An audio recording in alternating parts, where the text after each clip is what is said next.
పరిశుద్ధ గ్రంథమైన బైబిల్ నుండి యెహోషువ మొదటి అధ్యాయము 9వ వచనాన్ని చదువుదాం. యెహోషువ మొదటి అధ్యాయం 9వ వచనం. నేను నీకు ఆజ్ఞ ఇచ్చున్నాను కదా, నిబ్బరము కలిగి ధైర్యముగా నుండుము, దిగులు పడకము, జడియకము. నీవు నడుచు మార్గం అంతటిలో నీ దేవుడైన యెహోవా నీకు తోడయుండును. దేవునికి స్తోత్రం. హల్లెలూయా, హల్లెలూయా. భక్తుడైనటువంటి యెహోషువతో దేవుడు మాట్లాడుతున్న మాట ఏంటంటే, మోషే మృతి పొందిన తర్వాత నూను కుమారుడైనటువంటి మోషే పరిచారకుడైనటువంటి యవనస్తుడైనటువంటి యెహోషువతో దేవుడు మాట్లాడుతున్న మాట ఏంటంటే, అప్పటిదాకా ఇశ్రాయేల్ ప్రజలని, కొన్ని వేల లక్షల ప్రజల మందిని మోషే భక్తుడు ఆ యొక్క ఐగుప్తు దేశం నుంచి బయటికి తీసుకొచ్చాడు. కానీ కానాన్లోకి ఇంకా ప్రవేశించబోయే ముందుగానే ఆయన మధ్యలోనే మృతి చెందాడు కాలం గడిచిన తర్వాత. అయితే మరి ఎవరు నడుస్తారు? మరి ఈ ప్రజలను ఎవరు నడిపించాలి? వీళ్ళు సాధారణమైన ప్రజలు కాదే, చీటికి మాటికి అలిగేటువంటి వారు, చీటికి మాటికి విసుక్కునేటువంటి వారు, చీటికి మాటికి దేవుణ్ణి శోధించేటువంటి వారు, చీటికి మాటికి సనుక్కునేటువంటి వారు, గొనుక్కునేటువంటి వారు. ఇటువంటి ప్రజలను నడిపించాలంటే ఎలాగా అని అనుకున్నప్పుడు దేవుడు యెహోషువని ఎన్నుకున్నాడు. దేవుడు యెహోషువ, మీ యొక్క మోషే, మీ నాయకుడైనటువంటి మోషే ఏ రకంగా అయితే నడిపించాడో, నేను మోషేకి ఏ రకంగా అయితే తోడుగా ఉన్నానో నీకు కూడా నేను తోడుగా ఉంటానన్నాడు. దేవునికి స్తోత్రం. హల్లెలూయా. మోషేకి తోడై ఉండి ఎన్ని అద్భుతాలు చేశానో నేను నీ ద్వారా అనేక అద్భుతాలు చేస్తాను. హల్లెలూయా. అందుకే కాబట్టి నువ్వు చేసిన పని అంటే నీవే ఇశ్రాయేలు ప్రజల్ని కానాను దేశానికి నడిపించాలి. ఈ వేల లక్షల ప్రజల మందిని నువ్వే నడిపించు అని అన్నాడు. ప్రభా, నేను ఎలా నడిపించాలని ఆయన మా గురువు గారిని వీళ్ళు నానా విధమైనటువంటి బాధలు పెట్టి, నానా విధమైన టార్చర్లు పెట్టి ఆయననే భయంకరంగా శోధించారు. వీళ్ళు ఇంక నన్నైతే ఫుట్బాల్ ఆడుకుంటారు నాయన, ఆ సీనియర్ మోస్ట్ పాస్టర్నే ఆడుకున్నారంటే నేనంత నాయన బాబు అనుకుంటున్నాడంటే, అప్పుడు అంటున్నాడు, నువ్వు భయపడొద్దు, నువ్వు జడియొద్దు, నేను నీకు ఆజ్ఞాపించి ఉన్నాను కదా, నిబ్బరము కలిగి ధైర్యంగా ఉండము. దేనికి స్తోత్రం. హల్లెలూయా. ఆనాడు ఆ యవనస్తులతో మాట్లాడిన దేవుడు ఈ రోజు ఇక్కడ కూర్చున్న యవనస్తులతో మనతో కూడా మాట్లాడుతున్నాడు. ఇదిగో నువ్వు ఎన్ని పరీక్షలు రాసినా సరే, ఇదిగో నువ్వు ఎన్ని ఒత్తిడైనా సరే, నువ్వు దేనికి భయపడకము, నేను నీకు ఆజ్ఞాపించుతున్నాను. భయపడకము, దిగులు పడకము, ధైర్యంగా నుండుము. నీవు నడుచు మార్గములో నీ దేవుడని యెహోవానైనా నేను నీకు తోడై ఉందని అన్నాడు దేవుడు. హల్లెలూయా. ఆనాడు మోషేకు తోడై ఉన్న దేవుడు, ఆనాడు యెహోషువకు తోడై ఉన్న దేవుడు, ఈ రోజు వాక్యం అంటే నీకు నాకు కూడా దేవుడు తోడై ఉన్నాడు. దేనికి స్తోత్రం. హల్లెలూయా. కాబట్టి మనం ఎలా ఉండాలి తెలుసా? నిబ్బరము కలిగి ధైర్యంగా ఉండండి. దేనికి స్తోత్రం. హల్లెలూయా. రాసిన ఎగ్జామ్స్ కి దేనికి భయపడమాకండి, కుటుంబ సమస్యలకి దేనికి భయపడమాకండి, సమస్యలకు కానీ ఏ బాధలకు కానీ లోకస్తులు భయపడినట్టుగా మనం భయపడాల్సిన అవసరం లేదు. హల్లెలూయా. ఎందుకంటే దేవుని బిడ్డలారా, మనకు మాట ఇచ్చినవాడు ఎవడంటే తెలుసా? మాట తప్పేవాడు కాదు, కానీ మాట ఇచ్చి దాన్ని నెరవేర్చే దేవుని మనం ఆరాధిస్తున్నాము. హల్లెలూయా. ఆ మాట ఇచ్చి నెరవేర్చే దేవుడు ఏం చెప్తున్నాడు తెలుసా? ధైర్యంగా ఉండు అంటున్నాడు దేవుడు. హల్లెలూయా, హల్లెలూయా. బి కరేజియస్, దేనికి భయపడొద్దు. హల్లెలూయా. చూడండి, మనుషులు ఒక్కోసారి నేను ఉన్నారా ధైర్యంగా ఉండరా అంటారు. హల్లెలూయా. ఆ టైంకి వచ్చేసరికి చేతులు ఎత్తేసి, అరే నువ్వు ఉన్నావనే ధైర్యంతో వచ్చాను రా, నిన్న ప్రమాణం చేసే కదా నేను ఉన్నాను కదా అనుకుంటే కదా, నిన్న ఉండే ధైర్యం ఇప్పుడు లేదురా, నాకు అంత ధైర్యం చాలట్లేదు, కాబట్టి ఈరోజు నీ పరీక్ష నువ్వే కానిచ్చుకో. హల్లెలూయా. ఒక పరీక్ష విషయంలో మాత్రమే కాదు, లేకుంటే వస్తువు సహాయం చేసే విషయంలో కానీ, ఆర్థిక సహాయ విషయంలో కానీ చాలా మంది మనుషులు మనకు ప్రమాణం చేస్తారు, నేనున్నానులే ధైర్యంగా ఉండు. హల్లెలూయా. కానీ ఆ టైంకి వచ్చేసరికి చేతులు ఎత్తేస్తారు. కానీ మనకు మాట ఇచ్చినవాడు ధైర్యంగా ఉండని చెప్పిన వాడు ఎవడు తెలుసా? మాట ఇచ్చి దాన్ని నెరవేర్చేవాడంట. దేనికి స్తోత్రం. హల్లెలూయా. ఆయన పేరు తెలుసా? మాట ఇచ్చి దాన్ని నెరవేర్చేవాడంట. ఇర్మియా గ్రంథం 33వ అధ్యాయం 2వ వచనం చదవండి. ఇర్మియా గ్రంథం 33వ అధ్యాయం 2వ వచనం. ఏ యెహోవా? మాట నెరవేర్చి యెహోవా ఏం చేయాలంట? మాట నెరవేర్చి యెహోవా ఆ మాటని స్థిరపరచవాలనని దాన్ని నిర్మించి యెహోవాను నామమును వహించిన వాడే ఇలాగు సెలవిచ్చుచున్నాడు. దేనికి స్తోత్రం. హల్లెలూయా. మనం ఆరాధించే దేవుడు మాట తప్పేవాడు కాదు. ప్రమాణాలు చేసే ప్రమాణాలు మర్చిపోయేవాడు కాదు. మనం మర్చిపోయినా సరే మనల్ని గుర్తి చేసి తన మాట ఇచ్చాడు కాబట్టి మనల్ని స్థిరపరిచి, మనం బలపరిచి, మనకి దిగులు పడుకోకుండా, మనం చెడిపోకుండా ధైర్యంగా ఉన్నట్లయితే దేవుడు మనకు తోడై ఉంటానన్నవాడు నిశ్చయంగా తోడుగా ఉండి మనల్ని నడిపిస్తాడు. హల్లెలూయా, హల్లెలూయా. మనుషులు వాగ్దానాలు మర్చిపోతారు కానీ దేవుడు వాగ్దానాలు మర్చిపోడు. ఇర్మియా గ్రంథం 1వ అధ్యాయం 12వ వచనం చదివినట్లయితే, ఇర్మియా గ్రంథము 1వ అధ్యాయం 12వ వచనంలో, యెహోవా నీవు బాగుగా కనిపెట్టిది, నేను చెప్పిన వాక్యము నెరవేర్చుటకు నేను ఆతురత పడుచున్నాను. ఎవరంటున్నారు తెలుసా? దేవుడు ఏమంటున్నారు తెలుసా? నేను చెప్పిన వాక్యాన్ని నెరవేర్చడానికి ఆతురపడుతున్నట్ట, నిదానంగా రావట్లేదు. హల్లెలూయా. దేవుడు తాను చేసిన వాగ్దానం బట్టి ఎంత ఆశపడుతున్నాడు చూడండి. నీ జీవితంలో దేవుడు ఎన్ని వాగ్దానాలు చేశాడు, నువ్వు మర్చిపోయినా కూడా దాన్ని నెరవేర్చడానికి దేవుడు ఆతురత పడుతున్నాడు. దేనికి స్తోత్రం. హల్లెలూయా, హల్లెలూయా. నిశ్చయంగా నేను ఆశీర్వదిస్తానంటే దేవుడు నిశ్చయంగా ఆశీర్వదిస్తాడు. ఇది మొదలుకొని నిన్ను ఆశీర్వదించాలంటే దేవుడు నిశ్చయంగా ఆశీర్వదిస్తాడు. హల్లెలూయా. అలాగే ఈరోజు నేను మనతో మాట్లాడుతాను ఏంటంటే, నేను నీకు ఆజ్ఞాపించి ఉన్నాను కదా, నిబ్బరం కలిగి ధైర్యంగా నుండుము. దేవునికి స్తోత్రం. హల్లెలూయా. దేవుడు మనతో మాట్లాడుతున్న మాట ఈరోజు ఏంటంటే ధైర్యంగా ఉండండి. ఎలా ఉండండి? పక్కన వాళ్ళు చెప్పండి, దేవుడు మనతో మాట్లాడుతున్నాడు, ధైర్యంగా ఉండండి. హల్లెలూయా, హల్లెలూయా. నేను చెప్తున్న మాట కాదు, అరుణ చెప్తున్న మాట కాదు, ఇది సాక్షాత్ నన్ను కలగజేసిన దేవుడు చెప్తున్న మాట అని చెప్పండి. హల్లెలూయా. నేను చెప్పిన మాట కాదు, నువ్వు చెప్తున్న మాట కాదు, అరుణ చెప్తున్న మాట కాదు, నన్ను కలగజేసిన దేవుడు చెప్తున్న మాట. దేవునికి స్తోత్రం. హల్లెలూయా. ఏ మాట అంటే ధైర్యంగా నుండుము. దేవునికి స్తోత్రం. హల్లెలూయా. నిబ్బరం కలిగి ధైర్యము నుండు, జడియకు ఎప్పుడు, నిబ్బరం కలిగి ధైర్యము నుండు, దిగులు పడకు, జడియకు ఎప్పుడు, నిన్ను విడువాడు, నిన్ను మరువాడు, ప్రభువే నీ తోడు. హల్లెలూయా, హల్లెలూయా. పూరక నిలిచి ప్రభువుతో రక్షణ చూపాము, నీ శత్రువులు ఇకపై ఎప్పుడు కనబడనన్నాడు. హల్లెలూయా, హల్లెలూయా. నిబ్బరం కలిగి ధైర్యము నుండు, దిగులు పడకు, జడియకు ఎప్పుడు. హల్లెలూయా, హల్లెలూయా, హల్లెలూయా. నిన్ను విడవడు, నిన్ను ఎడబాయనని వాగ్దానం చేసిన వాడు చెప్తున్న మాట ధైర్యంగా ఉండు. హల్లెలూయా. ఒకరి తల్లి అయినా నేను మరచునేమో కానీ నేను నిన్ను మరవనన్నాడు దేవుడు. హల్లెలూయా. కాబట్టి దేవుని బిడ్డలారా, నిన్ను కాపాడువాడు కునుకడు, నిద్రపోడు. అడుగు వాటికంటే, నువ్వు ఊహించు వాటికంటే అత్యధికమైన మేలులు చేసే దేవుడు చెప్తున్న మాట, be courageous, don't be fear. ధైర్యంగా ఉండు, ధైర్యంగా రాయి ఎగ్జామ్. దేనికి స్తోత్రం. హల్లెలూయా, హల్లెలూయా.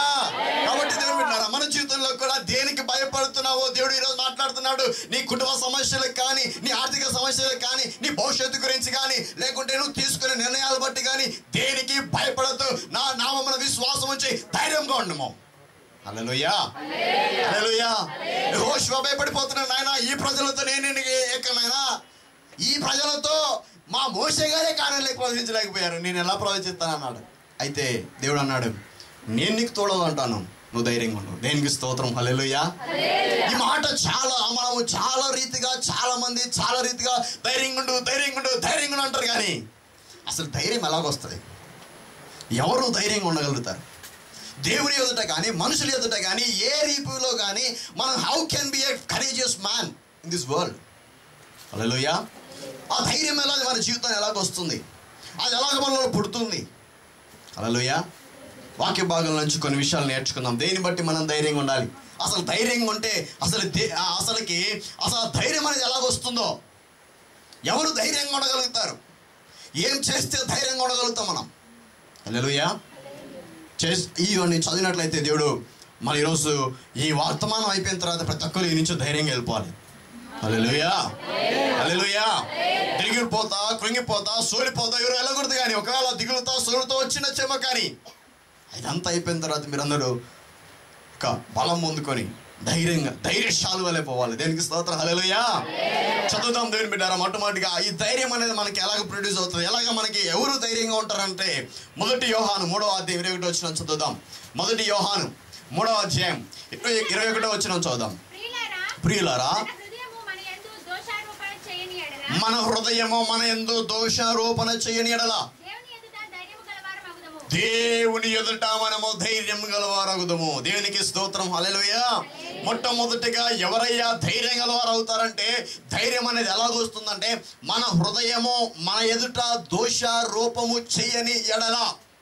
అంటే చూడండి, పోలీసు వాళ్ళు కనబడినప్పుడు ఎవడు భయపడతాడు?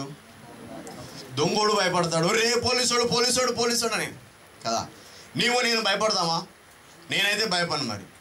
హల్లెలూయా. ఎందుకంటే నేనే తప్పు చేయలేదు. హల్లెలూయా. అయితే ఒక్కొక్కసారి బైక్ మీద వెళ్తున్నప్పుడు పోలీసులు పట్టుకుంటారు మనల్ని. అప్పుడు కంపల్సరిగా భయపడాల్సి వస్తుంది. ఎందుకు? లైసెన్స్ ఉండదు, ఆర్సీ ఉండదు, రోడ్ ట్యాక్స్ ఉండదు కదా.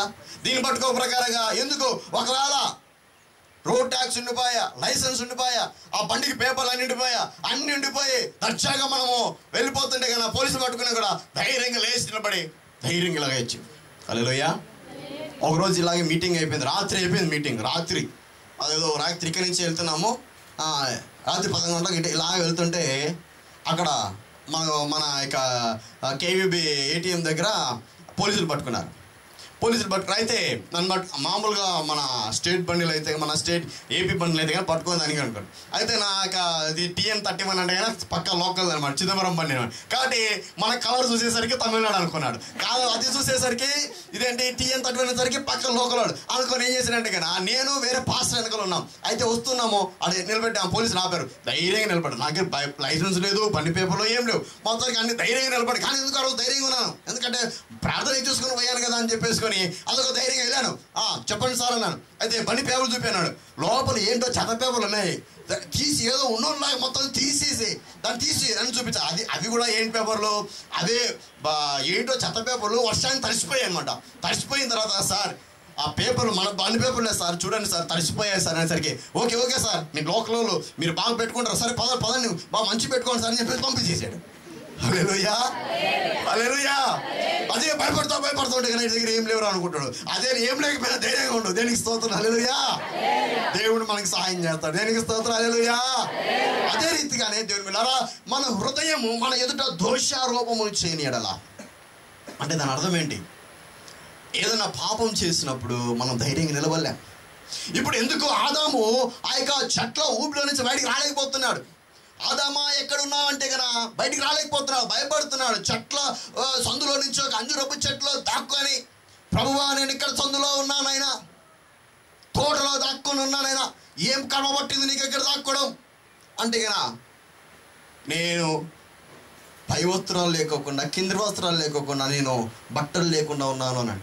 అసలు నువ్వు బట్టలు లేకుండా ఉన్నావని నీకు ఎలా తెలిసింది? ఎవరు చెప్పారు నీకు బట్టలు లేవని? హల్లెలూయా. ముందంతా తిరిగేటాడు బట్టలు వేసుకొని, ఈరోజు మాత్రమే నీకేమో బట్టలు లేకుండా తిరుగుతున్నావా? ముందంతా సూటు ప్యాంట్ వేసుకొని హ్యాపీగా తిరిగేటాడుగా అంటే కనా, ముందు తెలియంది ఇలాగా తెలిసిందంటే కనా, ఇదిగో నీవు ఇచ్చావు చూడు ఆ స్త్రీ. హల్లెలూయా. తన పాపము తాను తెలుసుకోకుండా, తన యొక్క దోషము తాను తెలుసుకోకుండా, అవును ప్రభా మీరు తినకూడదన్న పండును తినొద్దని చెప్పిన తర్వాత నేను దాన్ని తిన్నాను, అందుకే నా మనోనేత్రములు ముయ్యబడ్డాయి, ఈ లోకపు నేత్రాలు తెరబడ్డాయి, ఈ శరీరపు ఆకర్షణ నాకు లోబడుతుంది, ఆకర్షణ వచ్చేసింది, కాబట్టి నేను అందుకే నా హృదయంలో పాపం నిండిపోయింది అనేసరికి దేవుడు అన్నాడు. చూడండి దేవుని బిడ్డలారా, ఎప్పుడైతే తినవద్దన్న పండుని తిన్నారో వారు దేవుని దృష్టిలో ధైర్యంగా నిలబడలేకపోయారు. అంతవరకు చూడండి ఎంత ధైర్యంగా ఉన్నారో కదా, అంతవరకు ఎంత నిష్ఠంగా ఉన్నారో, అంతవరకు ఎంత పరిశుద్ధంగా ఉన్నారో, అంతవరకు ఎలా ఉన్నారో తెలుసా? ఇప్పుడు పసిపిల్లవాడు, ఇప్పుడు మా అజయ్ కుమార్ ఉన్నాడు, వాడికి బట్టలు ఉన్నా ఏం తెలియదు, బట్టలు లేకపోయినా ఏం తెలియదు. హల్లెలూయా. బట్టలు లేకుండా హ్యాపీగా తిరిగినా కూడా హ్యాపీగా ఈ నుంచి తిరుగుతూనే ఉంటాడు, బట్టలు వేసినా ఈ నుంచి హ్యాపీగా తిరుగుతూనే ఉంటాడు. ఎందుకు? వాడు పసిపిల్లవాడు, వాడికి ఇంకా.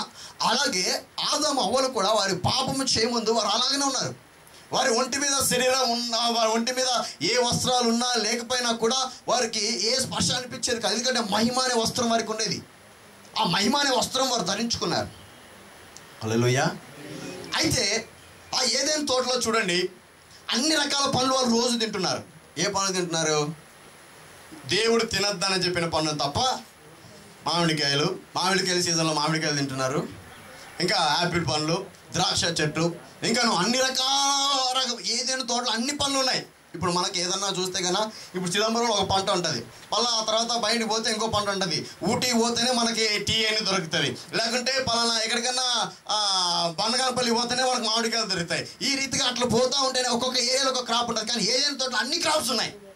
హల్లెలూయా. మొత్తం అన్నీ అక్కడ పండించే దేవుడు ఆ యొక్క మంచి భూమిని ఇచ్చాడు.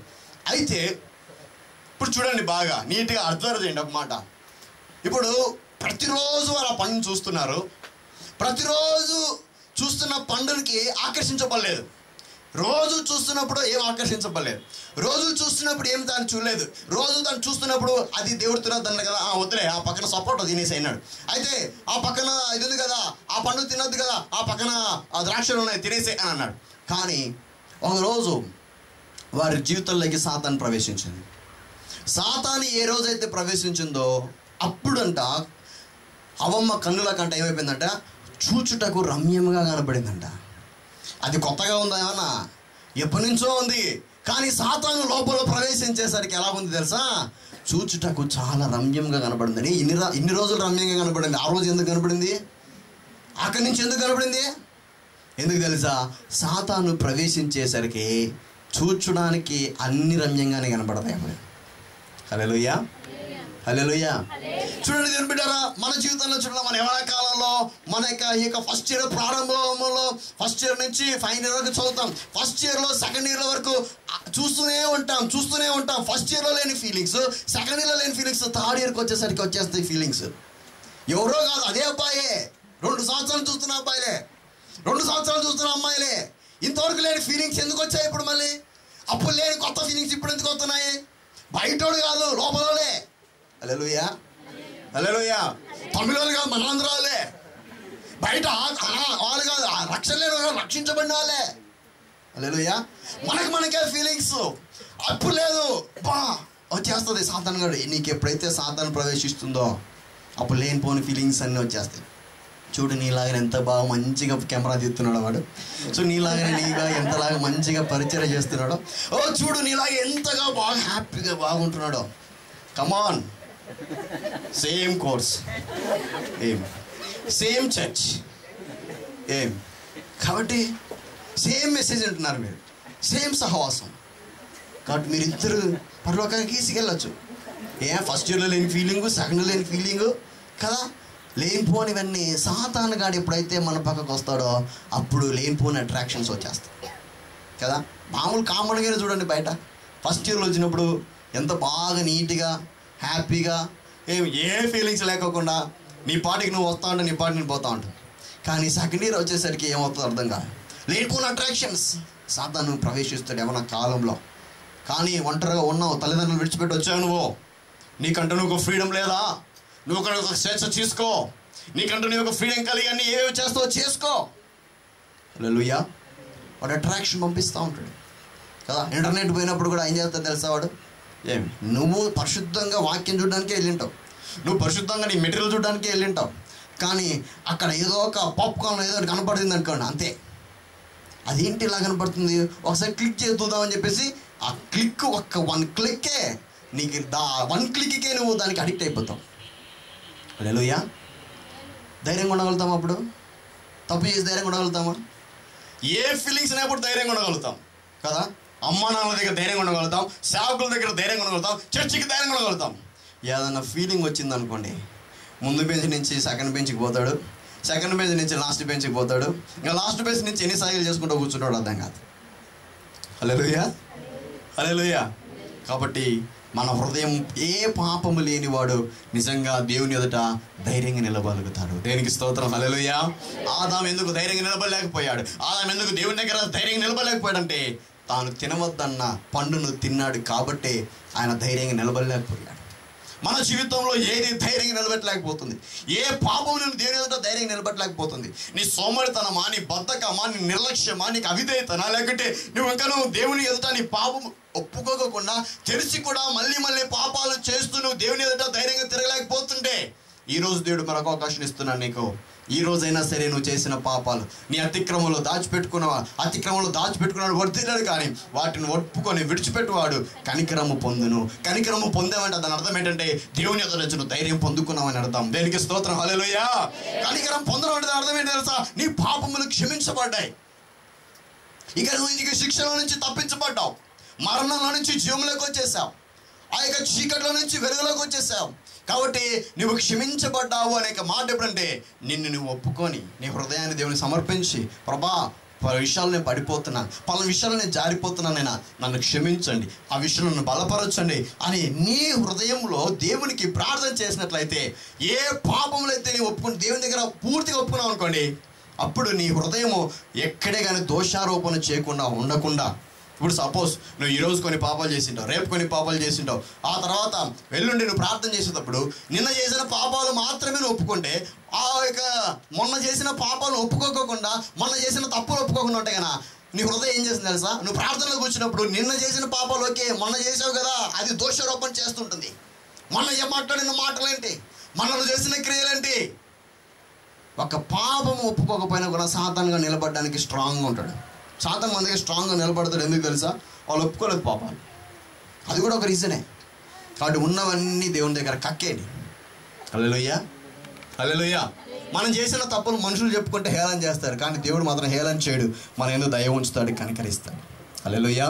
కాబట్టి ఎవరయ్యా ధైర్యంగా నిలబడతారు తెలుసా? మొట్టమొదటిగా దేవుని ఎదుట నీ హృదయంలో యేసయ్య రక్తం చేత కడగబడి నీ పాపములు ఒప్పుకొని నీ జీవితాన్ని ప్రభువుకు సమర్పించినట్లయితే నీవు దేవుని ఎదుట ధైర్యంగా ఉండగలుగుతావు. దేనికి స్తోత్రం, హల్లెలూయా. రెండవదిగా చదువుదాం దేని బిడ్డరా, సామెతల గ్రంథం 14:26 వచ్చినాం. సామెతలు 14:26. యెహోవా యందు భయభక్తులు కలిగి ఉండుట బహుధైర్యము పుట్టించును.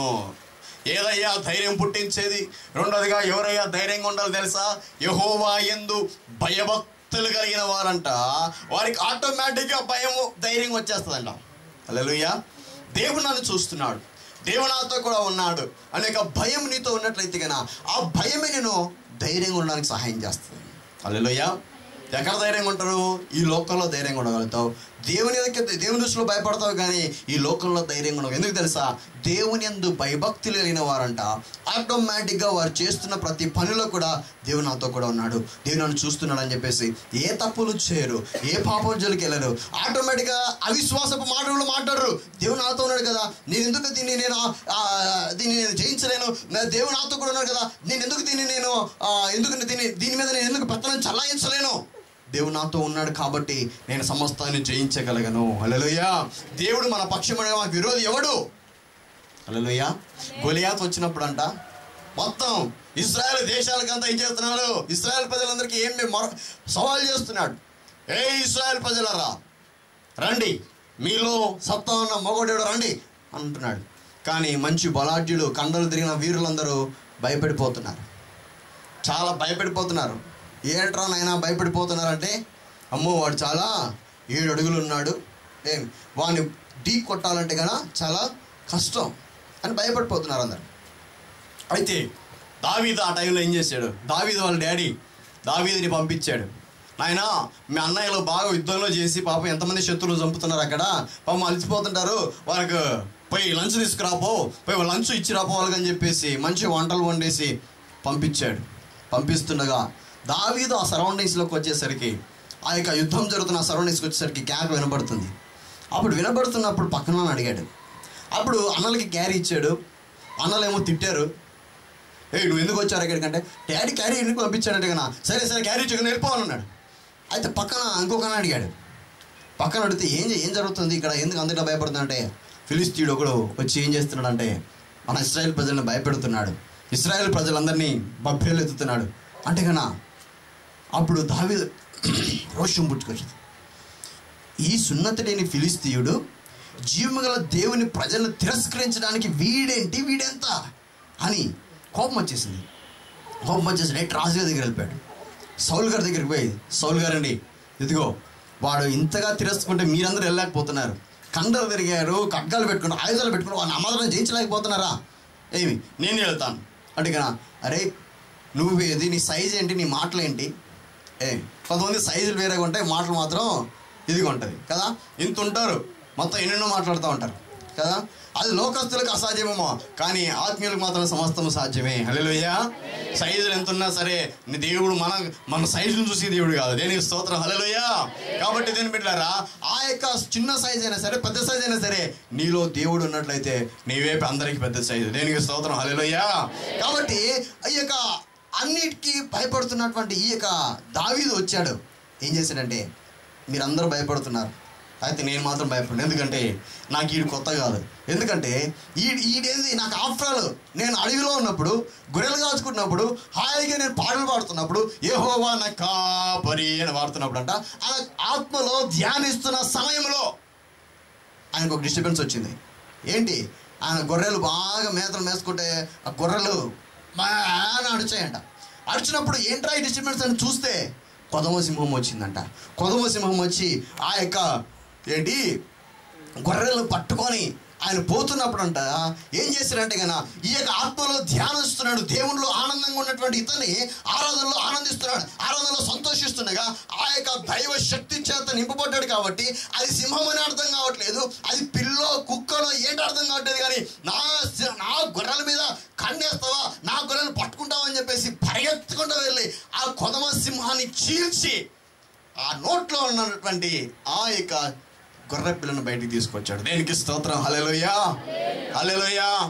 ఆ గొర్రె పిల్ల ఎక్కడ దాకా ఉంది తెలుసా? దాదాపు లోపలికి అంత వెళ్ళిపోయింది. ఒక కాలు మాత్రమే బయట ఉంది, మొత్తం తలకాయ లోపలికి వెళ్ళింది, మిగతా 2-3 కాళ్ళు లోపలికి వెళ్ళాయి, ఒక్క కాలు మాత్రమే బయటపడింది. దేవుని బిడ్డలారా, ఒకవేళ నీ జీవితంలో సాతాననే కొదమ సింహం నీ జీవితంలో అట్టడుగు స్థానంలో మొత్తం అన్ని నీ జీవితంలో పూర్తిగా నాశనం చేసాడేమో, ఒక్క కాలు మాత్రమే బయట ఉందేమో, ఆ ఒక్క కాలు దేవుని దగ్గర పరుపెట్టినట్లయితే కనుక ఆ ఒక్క కాలు దేవుని దగ్గర పాదాల సన్నిధిలో మొరపెట్టి ప్రభువా నాయనా నన్ను కనికరించంటే కనుక దేవుడు యూదా గోత్రపు సింహమైన దేవుడు ఆనాడు దావీదు ఏ రకంగా వచ్చి గొర్రెను కాపాడాడో దేవుని బిడ్డలారా, నిన్ను కూడా ఆ సాతానక శక్తిలో నుంచి నిన్ను విడిపించడానికి నా దేవుడు సమర్థుడు. దేనికి స్తోత్రం. హల్లెలూయా. హల్లెలూయా. అయ్యా కృంగి పైన నేను బాధపడతాను దేవుని బిడ్డలారా, నా దేవుడు నాతో ఉన్నాడనే ఆ రోజు ఒక్క గొర్రె పిల్ల ఒక్క కాలు మాత్రమే బయట ఉంది. దావీదు సింహంలాగా దూసుకెళ్ళిపోయి ఆ సింహము నోట్లో నుంచి దాన్ని బయట తీసుకొచ్చాడు. హల్లెలూయా. అదే దేవుడు మనం ఆరాధిస్తున్నాం. దావీదుకు సాదృశ్యమైన యేసయ్య ఆ యొక్క ఈ లోకపు సింహము లాంటి సాతాను, సింహం కాదు సింహము లాంటి సాతాను వచ్చేసరికి హల్లెలూయా నిజమైన సింహం. ఇప్పుడు చూడండి, ఇప్పుడు వీధులలో కొన్ని పల్లెటూళ్ళలో పులియేషాలు వేస్తారు తెలుసు. పులియేషాలు వేసుకుంటా ఇక్కడికి ఎగురుకుంటా అక్కడికి ఎగురుకుంటా పోతూ ఉంటాడు. వానికి ఎదురుగా నిజమైన పులి వస్తే ఎలా ఉంటుంది? హల్లెలూయా. హల్లెలూయా. ఆ నిజమైన పులికి పులియేష వేసేవాడికి తేడా ఏంటి? తేడా ఉందా లేదా? నిజమైన పులి గడ్డరించి ఒక్కసారి ఓ అంటే ఎలా ఉంటుంది? ఈ పులియేష వేసుకుని చూస్తే ఎవరే నాయనో సాతాను దేవుడు. అదే దేవునికి స్తోత్రం. హల్లెలూయా.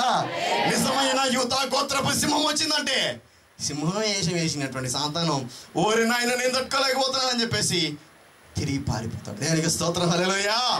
అదే రీతిగానే దావీదు ఏం చేశాడు తెలుసా? చెప్తున్నాడు అతని జీవితంలో దేవుడు చేసిన ఆశ్చర్యకార్యాలు సౌలుతో చెప్తున్నాడు. ఆ టైంలో నేను వెళ్ళి చీల్చి వచ్చేసాను. ఒకసారి ఎలుగు వంట వచ్చేసింది, దాన్ని కూడా చీల్చి పక్కన పడేశాను. ఈడెంతండి అని అన్నాడు గొలియాదుని పట్టుకుని. హల్లెలూయా అనేసరికి ఓకే నీ ధైర్యాన్ని బట్టి దేవుడు నీ జీవితంలో చేసిన కార్యాలు బట్టి నువ్వు వీడిని కూడా అవలీలుగా చేయిస్తావు, వెళ్ళిపోవాలని అన్నాడు. హల్లెలూయా. వెళ్ళిపోయాడు. సౌలు గారు మంచి ఆయుధాలు ఇచ్చాడు, హెల్మెట్ ఇచ్చాడు, కిట్ ఇచ్చాడు. ఆయన కిట్ అంతా ఆ కిట్ ఏం పట్టట్లేదు మనోడికి. హల్లెలూయా. ఆయన ఖడ్గం కంటే దావీదు ఆ యొక్క సౌలు గారి ఖడ్గం ఇంకా పెద్దగా ఉంది. ఇది నా వల్ల కదరా నాయన అనుకొని నాకు ఏం కుదరదు నాయన, నాలో ధైర్యం ఉంది, నా దేవుడు నాతో కూడా ఉన్నాడు అని చెప్పేసి చిన్న ఏం చేశాడు, ఒక ఒడిసెల తీసుకొని 5 రాళ్ళు తీసుకున్నాడు. దేనికి స్తోత్రం, హల్లెలూయా. 5 రాళ్ళు కూడా ఎక్కువే, కానీ ఒకటే ఒక రాయి తీసుకొని ఏం చేశాడంటే కన్నా గిర్ర తిప్పాడంట. దేనికి స్తోత్రం, హల్లెలూయా.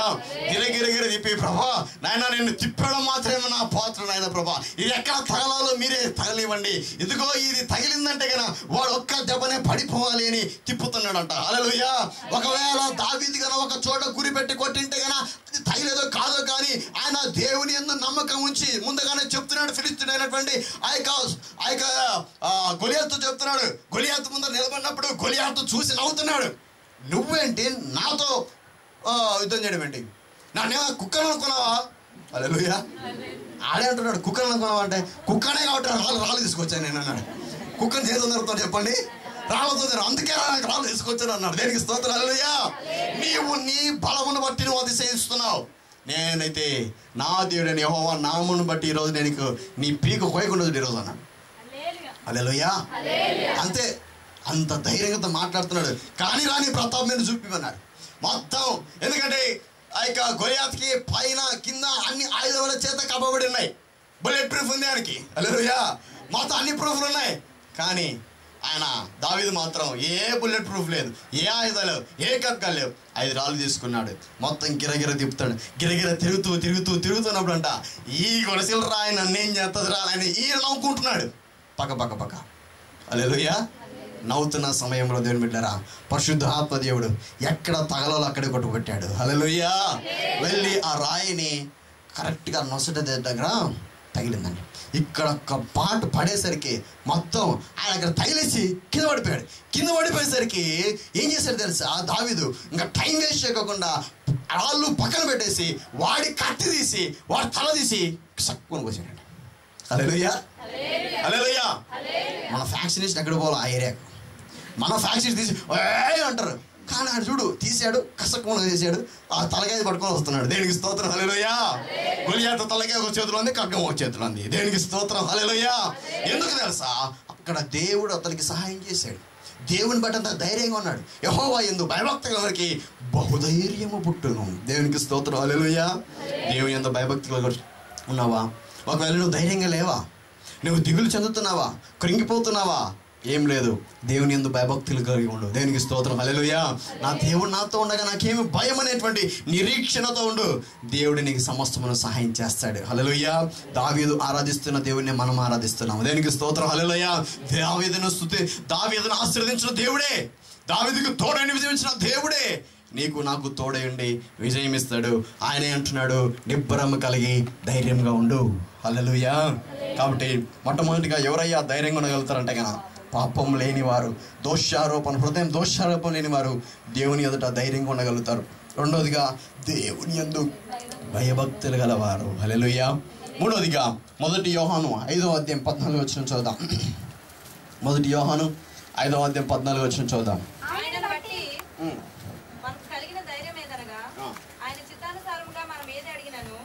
ఆయన చిత్తానుసారంగా మనము ఏది అడిగినను ఆయన మన మనవి ఆలకించుచున్నాడనేను. హల్లెలూయా. మనకు కలిగే ధైర్యం ఏంటి అంటే, మన ధైర్యం ఏంటి తెలుసా? ఇక్కడ భక్తుడైనటువంటి యోహాను రాస్తున్నాడు, మనకున్నటువంటి ధైర్యం, మనకున్నటువంటి గొప్ప ఆ నిరీక్షణ ఏంటంటే, మనం ప్రార్థన చేస్తున్నప్పుడు మన ప్రార్థన దేవుడు అంగీకరిస్తున్నాడు. హల్లెలూయా. మన ప్రార్థన విఫలం కాలేదు. మనం ఆరాధిస్తున్న దేవుడు కళ్ళుండి చూడని వాడి కాడు, కానీ కళ్ళుండి చూసే దేవుని మనం ఆరాధిస్తున్నాం. హల్లెలూయా. చెవులుండి వినబడేవాడు కాడు, నోరుండి మాట్లాడని వాడు కాదు, ముక్కుండి వాసన చూడని వాడు కాదు, కానీ ఆయన కళ్ళు నుండి చూసి మన ప్రార్థనలు వినే చెవులు, మనతో మాట్లాడే నోరు, ఇదిగో మనం మన యొక్క ధూపములను నాగ్రహించేటువంటి మంచి జీవము గల దేవుడై ఉన్నాడు మనం ఆరాధిస్తున్న దేవుడు. హల్లెలూయా. ప్రార్థన ఆలకించేవాడు. ఆయన పేరేం పేరు తెలుసా? ప్రార్థన ఆలకించేవాడు. దావీదు భక్తుడు ప్రార్థన చేస్తున్నాడు, ప్రార్థన ఆలకించేవాడా మా ప్రార్థన ఆలకింపచేయండి అన్నాడు. హల్లెలూయా. అంటే ప్రార్థన ఆలకిస్తాడు. అయితే మరి మనకున్న ధైర్యం ఏంటంటే, చూడండి, లోకస్తులు చాలామంది చాలా రీతిగా ఏం చేస్తుంటారంటే, మామూలుగా నిన్న ఏదో ఒక టీవీలో చూస్తున్నప్పుడు మామూలుగా ఒక విగ్రహారాధన చేస్తున్నటువంటి వారు చూస్తే వారి యొక్క విగ్రహానికి అభిషేకం చేస్తున్నారండి. ఏంటో ఏంటో అభిషేకం, మామూలుగా అభిషేకాలు చేస్తారు కదా దేవుళ్ళకి, వాళ్ళు ఎవరో ఇట్లా తేనె అభిషేకం అని, పాలాభిషేకం అని ఇలాంటి అభిషేకాలు చేస్తున్నారు. అయితే నేను అనుకున్నాను, ఒకవేళ ఇన్ని అభిషేకాలు చేస్తున్నారు, అయితే వాళ్ళకి మనకి తేడా ఏంటంటే కన్నా, మనం ఏంటంటే ప్రభా నన్ను అభిషేకించని మనం అడుగుతాం, నీ ఆత్మతో నన్ను అభిషేకించని మనం అడుగుతాం. కానీ వాళ్ళు మాత్రం దేవుణ్ణి అభిషేకిస్తున్నారు. హల్లెలూయా, హల్లెలూయా. మరి దాన్ని బట్టి మనకు ఏమవుతుందో, వాళ్ళకి దాన్ని బట్టి ఏం ధైర్యం వస్తుందో తెలియదు, కానీ మనకు మాత్రం ఒక ధైర్యం ఏంటంటే నేను చేసే ప్రార్థనను దేవుడు ఆలకిస్తున్నాడు. హల్లెలూయా. నేను చేసే ప్రార్థన దేవుడు ఆలకించి తనకు జవాబునిచ్చి దేవుడు ఆకాశ వాక్యాలను తెరిచి నాకు కావాల్సిన ప్రతి ఈవిని సమకూరుస్తున్నాడు. అడుగు వాటికంటేను, ఊహించే వాటికంటేను అత్యధికమైన మేలులు దేవుడు నా జీవితంలో చేస్తున్నాడు. హల్లెలూయా. ఈ ధైర్యం ఎవరికి వస్తుందంటే ప్రార్థించే వాళ్ళకి వస్తుంది ఈ ధైర్యం. హల్లెలూయా. ప్రార్థన చేయకోకుండా ధైర్యంగా ఉండలేం, ప్రార్థన చేయకోకుండా నిబ్బరం కలిగి జీవించలేం. మన ఆత్మీయ జీవితంలో నిబ్బరం కలిగి ధైర్యంగా ఉండాలంటే, ఏది మనకు స్థిరంగా ఉండాలంటే, ప్రతిరోజును ఏది చేసినా ఏది చేయకపోయినా, స్నానం చేసినా స్నానం చేయకపోయినా, భోజనం చేసినా భోజనం చేయకపోయినా ప్రార్థన మాత్రం చేయాలి. ప్రార్థించేవారు ధైర్యంగా ఉండగలుగుతారు. హల్లెలూయా. అందుకే అన్నాడు, మనకున్న ధైర్యం ఏంటంటే మనం చేసిన మనవి ఆలకించబడుతుంది. ఆయన ఆలకించడానికి రెడీగా ఉన్నాడు, కానీ ముందు మనం మనవి చేయడానికి సిద్ధంగా ఉన్నామా? నీ జీవితంలో ప్రార్థనకి ఎంత సమయం ఇస్తున్నాం? నీ జీవితంలో నువ్వు రోజుకి ఎంతసేపు ప్రార్థన చేస్తున్నాం? నువ్వు ఎంతగా దేవునితో సహవాసం ఉంటే అంత ధైర్యంగా ఉండగలుగుతాం.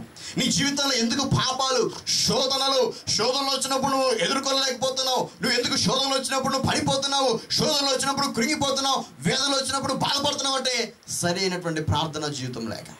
హల్లెలూయా. నీ జీవితంలో ఎంత ప్రార్థన ఉంటుందో అంత ధైర్యం కలిగి ఉంటాం. నీ జీవితంలో ఎంత ప్రార్థన ఉంటుందో అంత సంతోషంగా ఉండగలుగుతాం. నీ జీవితంలో ఎంత ప్రార్థన ఉంటుందో అంత కాపుదల ఉంటాం. హల్లెలూయా.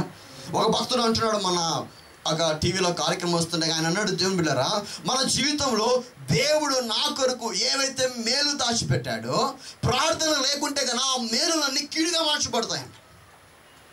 అయితే నా జీవితంలో ఏవైతే అపాయాలు ఉంటాయో, కీడుగా ఉంటాయో, అయితే నేను ప్రార్థించడం ద్వారా ఆ కీడు కూడా మేలుగా మార్చబడుతుందంట.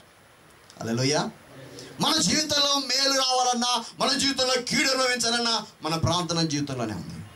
హల్లెలూయా. కాబట్టి ఈరోజు దావీదు ఎందుకు అంత ధైర్యంగా ఉండగలుగుతున్నాడు?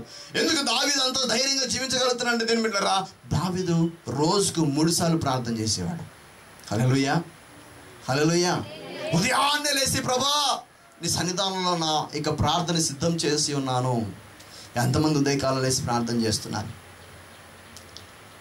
నిద్రంతా అయిపోయిన తర్వాత ప్రార్థన చేయడం, అలాగే ఉదయాన్నే లేచి ప్రార్థన చేస్తున్నారా? మధ్యరాత్రిలో మనకు ఒకసారి మెలకు వస్తుంది, ఆ టైంలో కూడా ఎంతమంది ప్రార్థన చేస్తున్నారు? మధ్యరాత్రి టైంలో కూడా ఒకసారి పరిశుద్ధాత్మ లేపుతుండొచ్చు. ఆ టైం 1 గంట కావచ్చు, 2 గంటలు కావచ్చు. ఆ టైంలో ఎంతమంది ప్రార్థన చేస్తున్నారు? ప్రార్థనకి సమయం లేదు, పలానా టైంలోనే చేయలేదు, ఏ టైంలోనే చేయొచ్చు. 24 అవర్స్ ఆన్లైన్ ప్రేయర్. హల్లెలూయా. కాబట్టి మన జీవితంలో ఏ టైంలో ప్రార్థన చేయొచ్చు. ఇంకాను అర్ధరాత్రి, ఇంకా చాలా మిర్ధరాత్రి టైంలో నువ్వు ఏకాంతంగా కూర్చొని ప్రార్థన చేస్తే ఇంకా కనెక్షన్ తొందరగా దొరుకుతుంది దేవునితో. ఇంకా పగలే బిజీగా ఉంటుంది, ఎందుకంటే ఆఫీసు పెట్టేవాళ్ళు, ఆలు పెట్టేవాళ్ళు అందరూ ప్రభావాన్ని జ్ఞాపకం చేసుకుని అని చెప్పి చిన్న ప్రార్థన చేస్తూ ఉంటారు. హల్లెలూయా. అయితే ఏకాంతంగా దేవుని దగ్గర గడిపించుడు ఒకసారి, ఆ యొక్క అనుభవంలోకి రా. యవ్వన కాలంలో స్థిరంగా నిలబడాలంటే నీ ప్రార్థన జీవితం.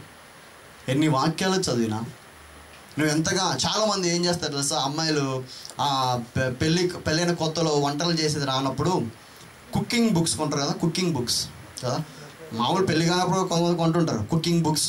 ఎందుకు? దాన్ని చూసి చేద్దామని కుకింగ్ బుక్స్ కొంటారు, కానీ దాన్ని చూసి మాత్రం కుకింగ్ చేయరు కదా. ఊరికే కుకింగ్ బుక్స్ కొనడం మాత్రమే. చాలామంది విశ్వాసులు ప్రేయర్ బుక్స్ కొంటారు, కానీ ప్రేయర్ చేయరు.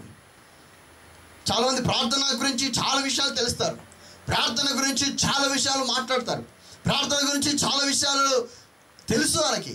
బైబిల్లో ప్రార్థన చేసిన వాళ్ళకి దేవుడు ఎలా ప్రార్థన చేస్తే ఎలా ఆలకించాడో, ప్రార్థన చేస్తే ఎలా విడిపించాడో, ఎలా రక్షించాడో, ఎలా స్వస్థపరచాడో అని తెలుసు, కానీ ప్రార్థన చేయరు. ప్రార్థన చేస్తే నీ జీవితంలో సాతాను గాడు, నువ్వెంత ప్రార్థన చేస్తే సాతాన్ని అంత దూరం పెడుతున్నాడు. నువ్వెంత లోకంలో ప్రార్థన లేకున్నట్లయితే అంత సాతానికి సమీపంగా ఉన్నావు అర్థం. సాతాను గాడు ఏదైనా చేయనిస్తాడు, బైబిల్నైనా ఈజీగా చదివిస్తాడు, కానీ ప్రార్థనను మాత్రం కొంచెం చేయనీయడు. నువ్వు మోకరిస్తే వాడికి మంట, నువ్వు మోకరిస్తే వాడికి తంట. కానీ ఆ టైంలోనూ అందుకే ప్రేయర్లో కూర్చున్నప్పుడు స్టార్టింగ్ మనకి ప్రాబ్లం ఉంటుంది. ప్రేయర్లో కూర్చున్నప్పుడు కొన్ని పిచ్చి పిచ్చి ఆలోచనలు స్టార్టింగ్ అన్నీ వస్తాయి. స్టార్టింగ్ ప్రాబ్లం ఏదంతా కొంచెం అలాగే ఉండు, ఓపిక కలిగి ఉండరు సేపు, అలాగే కొంచెం స్తుతిస్తూ ఉండు, కొంచెం దేవునికి కాసేపు పాటల ద్వారా ఆరాధిస్తూ ఉండు. ఆ తర్వాత ప్రార్థనలోకి వెళ్ళిపో, ఆ ప్రార్థన చెయ్యి. ఎంతసేపు కావాలి అంతసేపు దేవుని దగ్గర అడుగు. ఇప్పుడు నేను వస్తే కానీ మీ దగ్గరికి వచ్చి ప్రార్థన రిక్వెస్ట్ చేస్తారు, అన్న మీతో చాలా మాట్లాడాలి, ఇదిగో మేము ఇది నా ప్రాబ్లమ్స్ ఇవి, నా ప్రాబ్లమ్స్ అవి, నా ఫ్యామిలీలో ఇది అది ఇవన్నీ మాట్లాడతారు కదా. నాతో ఎలాగ మాట్లాడుతున్నారో దేవునితో కూడా యేసయ్య నువ్వు ప్రార్థన దగ్గర కూర్చున్నప్పుడు అంట, యేసయ్య నువ్వు ఎప్పుడైతే, అందుకే దేవుడు అన్నాడు, తనకు నిజముగా మొరపెట్టు వారికి యెహోవా సమీపమై ఉన్నాడు. నువ్వు నిజంగా దేవుని దగ్గర మొరపెట్టలేతే నీ పక్కన దేవుడే కూర్చుంటాడు. అయ్యో నేను ప్రార్థనలో కూర్చుంటే నా వెనకలు ఎవరో ఉన్నట్టున్నారు, నా ముందర ఎవరు ఉన్నట్టున్నారు, నల్లగా కనపడుతుంది. అలా ఎందుకు కనపడుతుంది? అలా కనపడదు అనుపదల కంటే తెల్లగా దేవుడే కనపడతాడు నీకు. హల్లెలూయా, హల్లెలూయా. ఎందుకంటే నువ్వు ప్రార్థనలో కూర్చుంటావు అని దేవునికి తెలిసే తెలీదా? నా కుమార్తె ఈరోజు మోకరిస్తుంది, హల్లెలూయా. ఈరోజు మోకరిస్తుందంటే ఇన్ని రోజు మోకరించలేదా? హల్లెలూయా. నా కుమార్తె ఈ టైంలో మోకరిస్తుంది కాబట్టి నేను వెళ్ళాలని చెప్పేసి దేవుడు తనకు నిజంగా మొరపెట్టు వారికి దేవుడే సమీపంగా అంటాడంట. హల్లెలూయా. మనం ఏ తీర్థస్థలాలకు పోవాల్సిన అవసరం లేదు. మనం మోకరించిన స్థలమే మనకు తీర్థస్థలం. ఎందుకంటే దేవుడే మన దగ్గరకు వస్తాడు. దేనికి స్తోత్రం. హల్లెలూయా, హల్లెలూయా. దేవుడు మనకు సమీపమై ఉన్నాడు. అటువంటి వారితో ప్రార్థనా జీవితం కలిగినటువంటి వారి జీవితంలో బహుధైర్యం కలిగి జీవిస్తారు. హల్లెలూయా. నీ జీవితంలో ఎంత ప్రార్థన ఉంది? నీ జీవితంలో ఒకవేళ ఎంతసేపు ప్రార్థన చేస్తున్నాం? కనీసం రోజుకి గంట 2 గంటల సేపు నువ్వు ప్రార్థన చేస్తున్నావా? ఆ యొక్క అనుభవంలోకి ఉన్నావా లేదా? చాలామంది జీవితంలో ఏంటంటే 2 నిమిషాలు 3 నిమిషాల కంటే ఎక్కువ ప్రార్థన చేయాలి. 5 నిమిషాలు మహా ఉంటే 5 నిమిషాలు, ఏదైనా 10 నిమిషాలు ప్రార్థన చేస్తారు. మరి ఎందుకు ఆ ప్రార్థన చేస్తారు? 10 నిమిషాలు ప్రార్థనకు ఎలా బతకగలుగుతాం? ప్రార్థన మన ఊపిరితో సమానం. ఇప్పుడు చూడండి, నా బుక్ నేనే మూసుకుంటే ఎలా ఉంటుంది? 2 నిమిషాలు 3 నిమిషాలు. ఎవరైనా మూసుకోగలుగుతారా? నా ముక్కుని, మీ ముక్కుని మూసుకోగలుగుతారా? ఒక 5 నిమిషాలు మూసుకోండి చూద్దాం.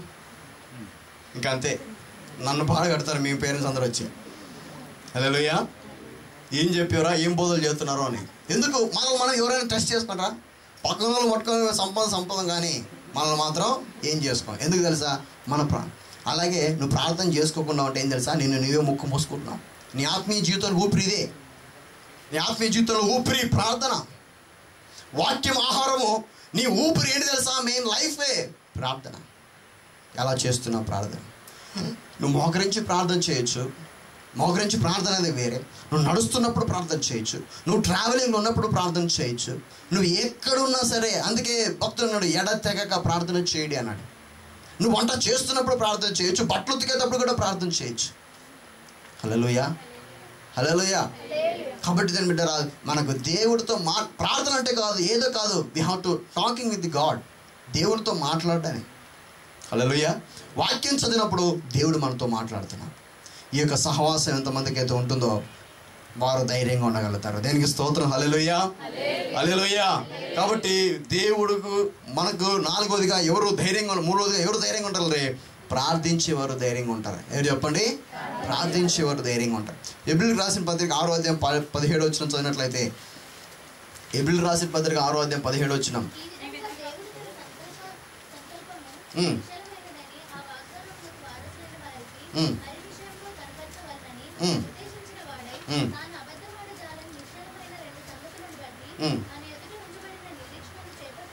మన ఎదుట ఉంచబడిన నిరీక్షణ చేపట్టుటకు శరణాగతమైన మనకు ఏ ధైర్యం అంట?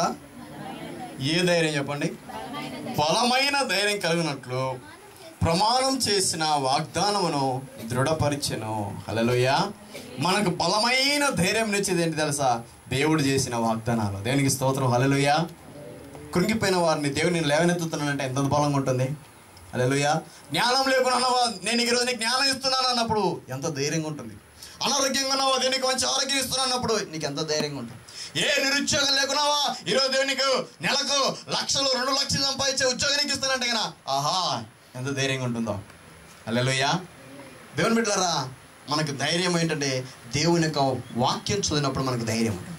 ప్రార్థన చేసినంత మాత్రమే కాదు, కానీ ప్రార్థనతో పాటు ఈక్వల్ టైం, ప్రేయర్కి ఈక్వల్ టైం ఇవ్వాలి, బైబిల్ చదవడానికి కూడా ఈక్వల్ టైము మనం ఇవ్వాలి. మనకు ధైర్యాన్ని పుట్టిస్తుంది. ఇప్పుడు చూడండి, ఇప్పుడు అబ్రహాంకి దేవుడు ఏం వాగ్దానం చేశాడు? నేను ఆశీర్వదించదను, నేను విస్తరింపజేస్తాను, ఆకాశ నక్షత్రం విస్తారంగా నేను చేసేదను. అంతే ఆ మాట చెప్పి వదిలేసి వెళ్ళిపోయాడు ఆయన. ఆ తర్వాత అబ్రహాంకి ఆ వాగ్దానాన్ని పట్టుకున్నాడు. ఆ వాగ్దానం రోజు ఏం చేస్తున్నాడు తెలుసా? ఆయనకి ప్రమాణం, మనలో ఆజ్ఞలు లేవు, మనలో కొత్త నిబంధన ఉందా, పాత నిబంధన ఉందా? అబ్రహాం తర్వాతనే మొత్తం ధర్మశాస్త్రం అంతా వచ్చింది. అబ్రహాం తర్వాతనే మోషే వచ్చాడు. మోషే వచ్చిన తర్వాతనే మిగతా అబ్రహాం గురించి రాశాడు ఆయన. అంతవరకు అబ్రహాంకి ఏ ఆజ్ఞలు లేవు, ఏ పాస్టర్లు లేరు, ఏ బోధకులు లేరు. మనకన్నా అయితే కొత్త నిబంధన ఉంది, పాత నిబంధన ఉంది, వాగ్దానాలు ఉన్నాయి, ప్రసంగాలు ఉన్నాయి. ఇంతగా ఈ యొక్క వాక్యం అర్థం కానప్పుడు అర్థమయ్యే రీతిలో బోధించే బోధకులు ఉన్నారు. కానీ ఆ టైంలో అబ్రహాంకి ఏం లేదు. ఆయన ఆకాశం నుండి ఒక స్వరం వినపడింది, నేను ఆకాశ నక్షత్రం నేను ఆశీర్వదించదను అని అన్నాడు. అంతే. ఏం చేయాలి ఇప్పుడు? ఆ వాగ్దానం పట్టుకొని ఆయన ఇదే స్వరంగా మనం ఈ కాలంలో మనకి వినబడితే కన్నా మనం దాన్ని కేర్లెస్గా భావించవచ్చు. అది నిజంగా దేవుని స్వరమేనేమి? ఒకవేళ అది సాతాను స్వరం అయినొచ్చేమో, లేకుంటే నా అంతరంగా మాట్లాడినొచ్చేమో అని ఎన్ని ప్రశ్నలు వేసుకునేవాళ్ళము కదా. కానీ దేవుడు మాట్లాడాడు అనే ఆ వాగ్దానాన్ని పట్టుకొని ఏం చేస్తాడు సార్? అబ్రహాం రోజు అంట బయటికి వెళ్తాడంట, సాయంకాలం వచ్చేసరికి రాత్రి వచ్చి బయటకు వస్తాడంట, నక్షత్రాలు చూస్తాడంట, 1 2 3 4 ఎంచుకోలేకపోతున్నాను, దేవుడు నాకు ఇంత సంతానం ఇవ్వబోతున్నాడు. హల్లెలూయా. ఒక రోజు కాదు, 2 రోజులు కాదు, దాదాపు 25 సంవత్సరాలు రోజు ఆ నక్షత్రాలు చూస్తాడంట, ఎంచుకుంటాడంట. సముద్రం దగ్గర పోతాడంట, ఇసుకరేములు చూస్తాడంట, పై నుంచి కింద దాకా అన్నీ పోసుకుంటాడంట, కింది పై చూసుకొని నాకు దేవుడు ఇంతమంది సంతానాన్ని ఇవ్వబోతున్నాడు. దేనికి స్తోత్రం. హల్లెలూయా. ఇంతమందిని ఇవ్వబోతున్నాడు. ఎందుకంటే వాగ్దానం చేసిన వాడు నమ్మదగిన దేవుడు అని ఆ కాలంలోనే నమ్మాడంట దేవుడు. హల్లెలూయా. అది నమ్మాడు కాబట్టి. అందుకే ఇదే ఏప్రిల్ రాసిన పత్రిక 6వ అధ్యాయం చదవండి, 13వ వచనం కానించి. దేవుడు అబ్రహాములకు వాగ్దానం చేసినప్పుడు తనకంటే ఏ గొప్పవానితోనూ అని ప్రమాణము చేయలేకపోయిన గనక తన తోడు అని ప్రమాణం చేసి నిశ్చయముగానే నేను ఆశీర్వదింతును, నిశ్చయముగా నేను విస్తరింపజేసానని చెప్పాను. ఆ మాట నమ్మి అతడు ఓర్పుతో సహించి ఏం చేశాడంట? ఆ వాగ్దాన ఫలమును పొందెను. హల్లెలూయా. హల్లెలూయా. ఎలా పొందుకున్నా తెలుసా? వాగ్దాన ఫలము ఓర్పుతో సహించి రోజు వెళ్తున్నాడంట. హల్లెలూయా. రోజు వెళ్ళి నక్షత్రాలు చూస్తున్నాడు, దేవుడు నాకు ఇవ్వబోతున్నాడు. ఇస్రాయేలు చూస్తున్నాడు, దేవుడు నాకు ఇవ్వబోతున్నాడంట. ఆ తర్వాత వయసు అయిపోతుంది. ఎవరో కొంతమంది పెద్దలు వచ్చి అడుగుతున్నారు, ఇదిగో శారమ్మనే వచ్చి అడిగిందొచ్చేమో, ఇదిగో నాయనా దేవుడేమో మనకు సంతానం ఇస్తా అంటున్నాడు. అప్పుడెప్పుడో 75 సంవత్సరాలు ఉన్నప్పుడు చెప్పాడు. అయితే అప్పుడు బాగా మంచి ఎంగేజ్ కొన్నాం కదా, అయితే ఇప్పుడు మనకి వయసు అయిపోతుంది, 99 ఏళ్ళు వచ్చాయి, నీకు 100 ఏళ్ళు వచ్చాయి, నాకు 95 ఏళ్ళు వచ్చాయి. ఇదిగో మనకి ఇప్పుడు ఆ బాడీ స్ట్రక్చర్ ఎలా ఉంది, ఇదిగో ఈ బాడీ మనకి ఆ యొక్క పిల్లలను భరించేటువంటి శక్తి లేదు కదా, బాడీ లేదు కదా అన్నప్పుడు అబ్రహాం ఒకటే అన్నాడు, నీ బాడీ ఎలా ఉందో నాకు తెలియదు, నా బాడీ ఎలా ఉందో నాకు తెలియదు. ఆయన వాగ్దానం చేశాడు. మన బాడీ స్ట్రక్చర్ కానీ, క్లైమేటిక్ స్ట్రక్చర్ కానీ, లేకుంటే ఎక్కడ పరిస్థితి కానీ అది అనుకూలించకపోయినా సరే నా దేవుడు వాగ్దానం చేసిండు, దాన్ని చేసే దేవుడు అని విశ్వసించాడు. కాబట్టి ఆ రోజు ధైర్యంగా ఉన్నాడు. దేనికి స్తోత్రం. హల్లెలూయా. ఆయన ఆ రకంగా విశ్వసించి ఆ వాగ్దానం నమ్మాడు కాబట్టి ఆ వాగ్దాన ఫలమును పొందుకున్నాడు. దేనికి స్తోత్రం. హల్లెలూయా. దేవుని జీవితంలో ఏ వాగ్దానం చేశాడో, దేవుని మన జీవితంలో ఎన్నో వాగ్దానాలు చేస్తున్నాడు. ధైర్యంగా వాగ్దానం చేస్తున్నాడు దేవుడు. దిగులు పడకమని వాగ్దానం చేస్తున్నాడు దేవుడు. దేవుడికి నేను నీకు తోడుగా ఉంటానన్న దేవుడు. దేనికి భయపడుకోకుండా ఆ యొక్క వాగ్దాన ఫలం పొందుకోవాలంటే దేవుడు నాతో కూడా ఉండగా నాకే భయం లేదు. హల్లెలూయా. వాగ్దానం చేసిన నెక్స్ట్ రోజుకి వచ్చిందా? వాగ్దానం చేసిన తర్వాత ఎన్ని సంవత్సరాలకు వచ్చింది? అబ్రహాంకి ఏం చేశాడంట? ఓర్పుతో సహించాడంట. మన జీవితంలో వాగ్దానాలు ఫలించాలంటే ఈరోజు వాగ్దానం జనవరి 1 వాగ్దానం చేసాడు, జనవరి 2కి ఏం రావు. హల్లెలూయా. ఒకవేళ ఈరోజు నీ జీవితంలో ఈ ఆధారం రోజున ఏమైనా వాగ్దానం చేశాడంటే వచ్చే ఆధారంకెళ్ళి రావు. అలా అనుకుంటే కన్నా ఈ ప్రపంచంలో ఏ కష్టాలు ఉండవు. హల్లెలూయా. కానీ దేవుడు తగిన సమయమున ఏ సమయంలో నీకు ఇవ్వాలో, ఏ టైంలో నీకు ఇవ్వాలో ఆ సమయంలో దేవుడు నీకు ఇచ్చి, ఎందుకంటే ముందే ఇస్తే దాన్ని అనుభవించేది ఆనందం నీకు తెలియదు. హల్లెలూయా. అందులో నా ఆనందం ఏంటో నీకు తెలియదు కదా. ఇప్పుడు చూడండి, నా అజయ్ కుమార్కి నేను ఇప్పుడు మంచి శాంసంగ్ పీస్ సెల్ ఫోన్ కొనిస్తాను, అర్థమవుతుందా? అర్థమవుతుంది చెప్పండి. అర్థం కాదు కదా. వాడికి ఏమో తీసుకుని ఇదేందా సెల్ అని చెప్పేసి పక్కన పడేస్తాడు. ఎందుకు వాడికి అర్థం కాదు.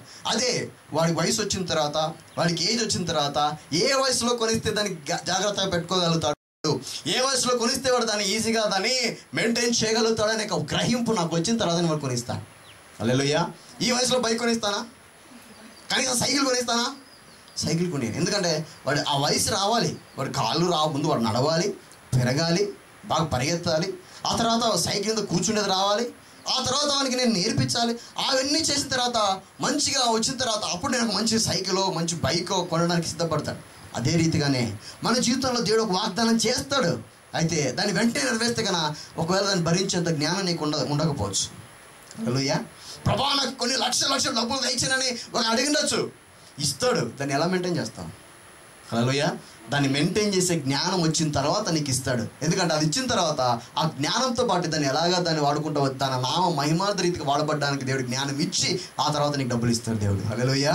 ఆ తర్వాత నీకు ఉద్యోగాన్ని ఇస్తాడు దేవుడు నీకు. హల్లెలూయా. కాబట్టి అదే రీతిగా ప్రతి జీవితంలో మనకు వాగ్దానాలు చేసిన వాడు నమ్మదైన దేవుడు కాబట్టి నాకు దేవుడు ఇస్తాడు. దానికి వాగ్దానం చేసి ఎలా ఇస్తాడంటే వాగ్దాన ప్రకారం. ఇప్పుడు చూడండి, చాలా మంది దేవుడు ఆత్మ వరాలు అడుగుతాడు. ప్రభా నాకు వరాలు దయచిన అంటాడు. అది ఓకే. కానీ దేవుడు వరం ఇచ్చేది ముందుగా దాని ప్రకారంగా దాంతోపాటు ఏ వరానికి ఏది అవసరమైనో దాన్ని కూడా ఇచ్చేస్తాడు దేవుడు, ఓపికతో కలిగి ఉంటే. హల్లెలూయా. హల్లెలూయా. చూడండి నేను బిడ్డలారా, ఇప్పుడు దయ్యాలు ఎలగొట్టే వాళ్ళు ఉన్నారు. దయ్యాలు ఎలగొట్టే వారికి ఊరికే ఆ షట్ ఫుడ్ అంటే పోతుంది. ఓర్పుతో సహించాలి. హల్లెలూయా. అలా నీట్గా బయటకు వచ్చేదాకా మనం ఓర్పు చేయించాలి. అన్ని రోగాలు ఇప్పుడు స్వస్థపరిచేవాడు ఈజీగా తనువించబెట్టి యేసునామములో పో అంటే పోతుంది. అయితే దయ్యాలు కొట్టేవాడికి ఆవేశం ఉందనుకోండి, ఏం చేయలేం. హల్లెలూయా. ప్రవచించేవానికి ఆవేశం ఉందనుకోండి, ఏం చేయలేం. ప్రవచించేవాడు ముందు ఓర్పు కలిగి ఉండాలి. ముందు దేవుని దగ్గర నుంచి అన్నీ పొందుకోవాలి, ఆ వాయిస్ పొందుకోవాలి, మొత్తం క్లారిటీగా పొందుకున్న తర్వాత అప్పుడు నువ్వు వర్డ్ని డిక్లేర్ చేయాలి. ఆవేశపడి దేవుడు చెప్తున్నాడు అంటే ఏం చెప్పాడు? ముందు ఆయన చెప్పింది నేను. హల్లెలూయా. సో ప్రవచించే వరం పొందుకోవాలంటే దేవుడు దాంతో పాటు, అందుకే వరంతో పాటు ఆ ఓర్పును కూడా నీకు ఇస్తాడు, వినేటువంటి శక్తిని దేవునికి ఇస్తాడు. హల్లెలూయా. హల్లెలూయా. భాషలకు అర్థం చెప్పే వరం దేవుడు ఇస్తున్నాడు అంటే కన్నా ముందు భాషలు ఏం మాట్లాడుతున్నారో వినకముందే ఆవేశపడదు. వినటానికి తగినటువంటి ఓర్పును దేవునికి ఇస్తాడు, ఆ గ్రహింపుని నీకు ఇస్తాడు దేవుడు. దాన్ని ఓర్పుతో సహించాలి. ఇంకా రాలేదు అర్థం, ఇంకా రాలేదు అనుకోవద్దు, ముందు విను. హల్లెలూయా. సో ప్రతి విషయంలో, ప్రతి దాంట్లో కూడా, ఆ ఉద్యోగ విషయంలోనే కానీ, రాబోయే భవిష్యత్తు విషయంలో కానీ, అన్ని విషయాల్లో కానీ ఆ టయానికి దేవుడు మనకి ఇస్తాడు. కానీ ఇవ్వకుండా మాత్రం మానేయుడు. దేనికి స్తోత్రం. హల్లెలూయా. హల్లెలూయా.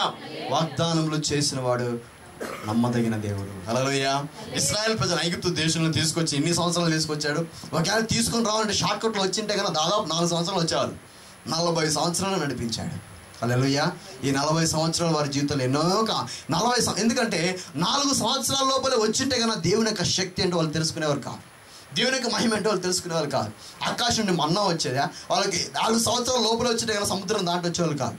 సముద్రంలో గుండా ఎందుకు వచ్చారంటే కన్నా దేవుని యొక్క శక్తి, ఆ ఇటు సముద్రం ఇటు గోడ అటు గోడ ఆ సముద్రాలు చూసి వాళ్ళకి మంత్రుల మాంసాన్ని ఇచ్చి ఆ యొక్క అరణ్యంలో కూడా నీరు వాళ్ళకి ప్రొవైడ్ చేసి ఈ అరణ్యంలో కూడా దేవుని యొక్క మహిమ ఏంటో చూడడానికి దేవుడు కొన్ని వాగ్దానాలు ఆలస్యం చేయొచ్చు. హల్లెలూయా. కానీ దేవుడు మాత్రం మన జీవితంలో చెప్పింది మాత్రము, అందుకన్నాడు నేను మాట ఇచ్చి నెరవేర్చే దేవుని అన్నాడు దేవుడు. హల్లెలూయా. కాబట్టి వాగ్దానాలు, బైబిల్ బాగా చదవండి, బైబిల్ వాక్య బాగా గ్రహించండి, ఆ వాక్య ప్రకారంగా జీవించండి, మనము ధైర్యంగా ఉండగలుగుతాం. దేనికి స్తోత్రం. హల్లెలూయా. హల్లెలూయా. కాబట్టి 4 విషయాలు నేర్చుకున్నాం దేవుని బిడ్డలారా. ఎవరు ధైర్యంగా ఉండగలుగుతారో తెలుసా? పాపము లేని వారు, అంటే మన హృదయం దోషారోపణ చేయనిలా దేవుని ఎదుట మనము ధైర్యంగా ఉండగలుగుతాం. రెండోదిగా దేవుని యందు భయభక్తులు కలిగిన వారట బహుధైర్యం కలిగి జీవించదరు. మూడోదిగా ప్రార్థించేవారు, ప్రార్థన నీ జీవితంలో ఎంత ఉంటే అంత ధైర్యం కలిగి ఉంటావు. అలాగే అట్ ద సేమ్ టైం 4వదిగా దేవుని యొక్క వాక్యంని ఎంత బాగా నమ్మితే నువ్వు అంత ధైర్యంగా ఉండగలుగుతావు. హల్లెలూయా.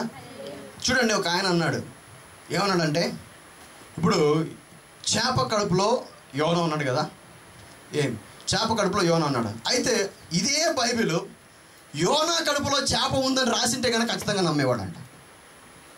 హల్లెలూయా. ఎందుకు తెలుసా? నా బైబిల్లో ఉన్న మాట నేను నమ్ముతాను అంతే. హల్లెలూయా. ఎందుకంటే మనుషులకు అసాధ్యమేమో కానీ దేవునికి సమస్తము. దేవుడు కూడా, యేసు ప్రభు కూడా ఈ లోకంలో ఒక మాట అన్నాడు. ఏమన్నాడు? ఇప్పుడు ధనవంతులు పరలోక రాజ్యంలో ప్రవేశించట కంటే సూది బెజ్జములో ఒంటరి దొడ్డ సులభం అంట. సులభం అది. ఆలోచించండి, సూది బెజ్జం ఎలా ఉంటుంది? సూదికి ఒక రంధ్రం, అందులో మనము ఆ యొక్క దారాన్ని ప్రవేశింప చేయడానికి ఎన్ని తిప్పలు పడతాము కదా. దాని లోపలికి నెట్టడానికే దాన్ని ఇలా చూసి దాన్ని ఇట్లా తడిపి దీని లోపల ఇట్లా ఏంటంటో చేస్తాం. కానీ అందులో కంట దేవుడు తలుచుకుంటే అందులో వంట అయినా ఈజీగా పడుతుంది, కానీ ధనవంతులు పట్టలేరంట. అలాగనే ఆ మాటను పట్టుకొని ఒక సేవకుడు అన్నాడు, చేప కడుపులో అంటే ఒక పెద్ద తిమింగలం కడుపులో యోనా అనడం గొప్ప విషయం ఏం కాదు. ఓకే, అది బైబిల్లో ఉంది. చాలామంది అది కూడా నమ్మట్లేదు, చేప కడుపులో మనిషి ఎలా ఉంటున్నాయి. అయితే ఆయన అన్నాడు, చేప కడుపులో యోనా అనడం కదయా, ఆ చిన్న మానవుడు అంటే యోనా కడుపులో పెద్ద తిమింగలం ఉందని నా బైబిల్లో ఉంటే కదా నేను ఖచ్చితంగా నమ్ముతాను అన్నాడు. అది విశ్వాసం అంటే, అది నమ్మడం అంటే. హల్లెలూయా. కాబట్టి మన జీవితంలో కూడా వాగ్దానములు ఇచ్చినవాడు నమ్మదగిన దేవుడు. హల్లెలూయా. వాగ్దానములు చేయువాడా నమ్మదగిన దేవా, వాగ్దానములు నెరవేర్చుటకు శక్తి గల దేవుడవు. ఆమేన్. వాగ్దానములు చేయువాడా నమ్మదగిన దేవా,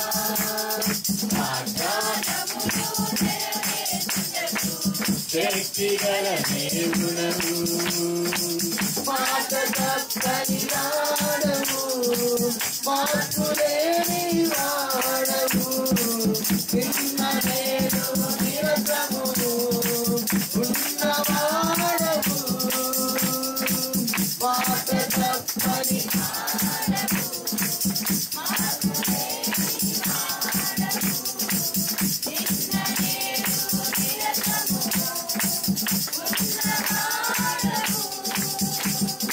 మహాశైన కార్యములు, మహాశైన కార్యములు, మహాశైన కార్యములు, మహాశైన కార్యములు, అద్భుతములు చేయుము యెహోవా నీవే, యెహోవా షాలోమ్, యెహోవా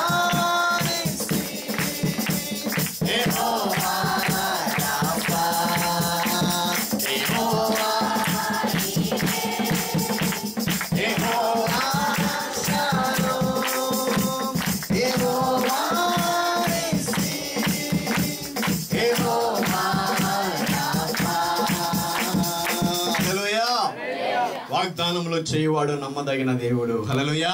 ఈ వాగ్దానాలు పట్టుకొని మనం చేతపరుచుకున్నట్లయితే, వాగ్దానములు పట్టుకున్నట్లయితే కనుక మనం కూడా ధైర్యంగా ఉండగలుగుతాము. దేనికి స్తోత్రం. హల్లెలూయా. నా సిచ్యువేషన్స్ చూడొద్దండి, క్లైమేటిక్ కండిషన్స్ చూడొద్దండి. అయ్యో ఒకవేళ పరిస్థితులు అనుకూలించకపోయినా సరే దేవుడు చేసిన వాగ్దానాన్ని బట్టి ఆలకించండి. దేవుడు మాట ఇచ్చాడంటే ఆ మాట దేవుడు నెరవేర్చి తీరుస్తాడు. హల్లెలూయా. 1 యోహాను 4:17 చదువుదాం. 1 యోహాను 4:17 చదువుదాం. తీర్పు దినమందు ఏమన్నట్టు? మనకు ధైర్యము కలిగినట్లు దీని వలన ప్రేమ మనలో పరిపూర్ణము చేయబడి ఉన్నది. హల్లెలూయా. ఎవరయ్యా ధైర్యం కలిగి ఉంటారంటే కనుక దేవుని పట్ల మనం ఎంత అయితే ప్రేమ కలిగి ఉన్నామో అదే రీతిగానే దేవుని బిడ్డలారా మనము ఈ లోకంలో కూడా ఇతరుల పట్ల ఎంతైతే ప్రేమ కలిగి జీవిస్తున్నామో, ఒకరి ఎడల మికటమైన ప్రేమ కలిగి, అలాగే దేవుని ఎక్కువగా మనం ప్రేమించినట్లయితే కనుక మనం ఈ లోకంలో ధైర్యంగా ఉండగలుగుతాము. హల్లెలూయా. చూడండి, ఈరోజు భక్తులు ఎంతో మంది ధైర్యంగా నిలకపోవడానికి కారణం ఏంటంటే దేవుని కంటే లోకాన్ని ఎక్కువ ప్రేమిస్తున్నారు, దేవుని కంటే లోక ఆశలు ఎక్కువ ప్రేమిస్తున్నారు, దేవుని కంటే లోకంలో వస్తువులు ఎక్కువ ప్రేమిస్తున్నారు, దేవుని చిత్తం కంటే లోక చిత్తాని కోసమే ఎక్కువ ప్రయాసపడుతున్నారు. వారి యొక్క శరీరపు ఆ యొక్క కోరికలు నెరవేర్చుకోవడానికి కోసమే ఎక్కువ ప్రయాసపడుతున్నారు. కాబట్టి లోకంలో ఉన్న వ్యక్తులను ప్రేమించడానికే ప్రయాసపడుతున్నారు, కానీ దేవుని ప్రేమను విడిచిపెడుతున్నారు. కాబట్టి చాలా మంది ధైర్యంగా, సంతోషంగా, ఆనందంగా జీవించలేకపోతున్నారు. హల్లెలూయా. మరి మన జీవితంలో కూడా దేవుని ఎదుట ధైర్యంగా నిలిపించబడాలంటే దేవుని అధికంగా ప్రేమించాలి. ఈ మాట రాస్తున్న దేవుడు తెలుసా? యోహాను రాస్తున్నాడు. ఈ మాట రాయడానికి అర్హత పొందినటువంటి వాడు యోహాను. హల్లెలూయా. ఎందుకు తెలుసా? యేసు ప్రభుని శిష్యులు మొత్తం యేసు ప్రభుని శిలువలో చేసినప్పుడు శిష్యులలో ఎవరే కానీ యేసయ్య దగ్గర నిలబడలేదు. అందరూ సాకులు చెప్పి పారిపోయినోలే, అందరూ సాకులు చెప్పి భయపడి పారిపోయినోలే. పేతురు అయితే ఏం చెప్పాడు? ప్రభా, నీ ప్రాణానికి నా ప్రాణం అడ్డేసి పెడతాను కదా, నీ ప్రాణానికి నా ప్రాణం తోడేసి పెట్టేస్తాను, ఎవడు వస్తాడో చూద్దాం అని అన్నాడు. కానీ ఆ టైంలోకి వచ్చేసరికి దేవుడు ముందే అప్పుడే వెంటనే ప్రాఫెసీ చేశాడు. ఏం ప్రాఫెసీ ఇచ్చాడు? నాయనా, కండలు తిరిగేసి బాగానే చెప్తున్నావు, కానీ ఈరోజు నేను ఎరగనని, నన్ను ఎరగనని చెప్పేసి 3 సార్లు అబద్ధం ఆడుతాను. కానీ అసలుకి ఏం మాత్రమే కానీ మర్చిపోయాడు పేతురు. హల్లెలూయా. చూడండి, అలా మాట ఇచ్చి ఆ రకంగా పేతురు మోసం చేశాడు. మిగతా శిష్యులందరూ భయపడి పారిపోయారు. ఇంకా యూదా అయితే దేవుని అప్పగించిపోయాడు కదా.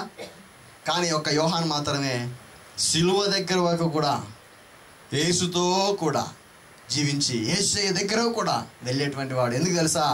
నా ప్రాణాలు పోయినా సరే నేను మాత్రం యేసయ్యని విడిచిపెట్టను. అది ప్రేమ అంటే. అందుకే ప్రేమలో ధైర్యం ఉంటుందంట, నిజమైన ప్రేమలో భయం ఉండదంట. హల్లెలూయా, హల్లెలూయా. అందుకే ఈ మాటను పట్టుకొని భక్తులు, మన ప్రేమ భక్తులు ఏం చేస్తారు? ఈ లోక ప్రేమ భక్తులు, నిజమైన ప్రేమ నాది, ప్రేమలో ధైర్యం ఉంటుంది, ప్రేమ దేనితోనైనా పెట్టుకో కానీ ప్రేమతో పెట్టుకోవద్దంటారు. హల్లెలూయా. ఆ ప్రేమ ఎంతవరకు ఉంటుంది? కరిగిపోయే ప్రేమకు అంత ధైర్యం ఉంటే, హల్లెలూయా, మనల్ని ధైర్యంగా నిలిచి తీర్పు దినంలో నుంచి తప్పించి మనల్ని పరలోక రాజ్యానికి ప్రవేశింపజేసే ఈ ప్రేమ ఇంట్లో ఉంటే ఇంకెంత ధైర్యంగా ఉండాలి. హల్లెలూయా, హల్లెలూయా. ఈరోజు బాగుందని చెప్పేసి రేపు చీకొట్టే ప్రేమకి ఎంత హడావిడి చేస్తూ ఉంటే, ఈరోజు మొదలుకొని శాశ్వతమైన ప్రేమతో ప్రేమించినటువంటి ఈ ప్రేమకి ఇంకెంత ధైర్యంగా ఉండాలి. హల్లెలూయా. చూడండి, ఇక్కడ చూడండి, ఇక్కడ పేతురేమో వదిలేసి వెళ్ళిపోయాడు, కానీ యోహాను మాత్రం చేపట్టుకున్నాడు. అందుకే మాటలతో ప్రేమించేవాడు దేవుని రాజ్యంలో ప్రవేశించాలి, కానీ క్రియలతో కూడా ప్రేమించడమే దేవుడు ఇష్టపడుతున్నాడు. హల్లెలూయా. మాటలతో ప్రేమించేవాళ్ళు, మాటలతో ప్రేమిస్తారు కదా మనుషులు మనల్ని. ఓ, నువ్వంటే నా ప్రాణం, నా సర్వం, నువ్వు లేనిది నా జీవితం లేదు. హల్లెలూయా. నువ్వు నా ప్రాణం ప్రాణం అని చెప్పేసి వాడిని చేసుకుంటే రాసి నీ ప్రాణం మీద ఇస్తాడు వాడు. హల్లెలూయా, హల్లెలూయా. కాబట్టి దేవుని బిడ్డలారా, మన జీవితంలో కూడా ఏంటంటే కన్నా ఒక ఆయన అన్నాడు, హల్లెలూయా, పెళ్ళైన ప్రారంభంలో నా భార్య అంటే నా ప్రాణం అన్నాడు. హల్లెలూయా.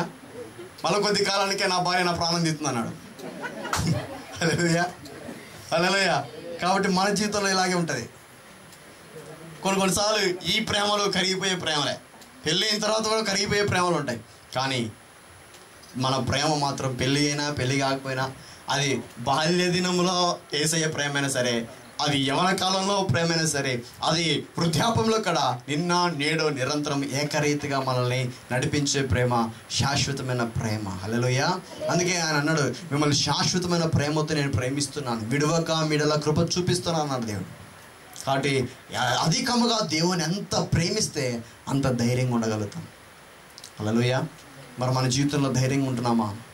మన జీవితంలో ధైర్యంగా ఉండాలంటే ఎక్కువగా దేవుని యొక్క వాక్యాన్ని, దేవుని యొక్క సన్నిధిని, దేవుని యొక్క ప్రార్థనలో దేవునితో సహవాసం గడపాలని ఎంతగా అయితే దేవుని దగ్గర గడపడతావో. అందుకే యోహాను భక్తుడు అంటున్నాడు, నేను ఎందుకు ధైర్యంగా ఉండగలుగుతాను తెలుసా?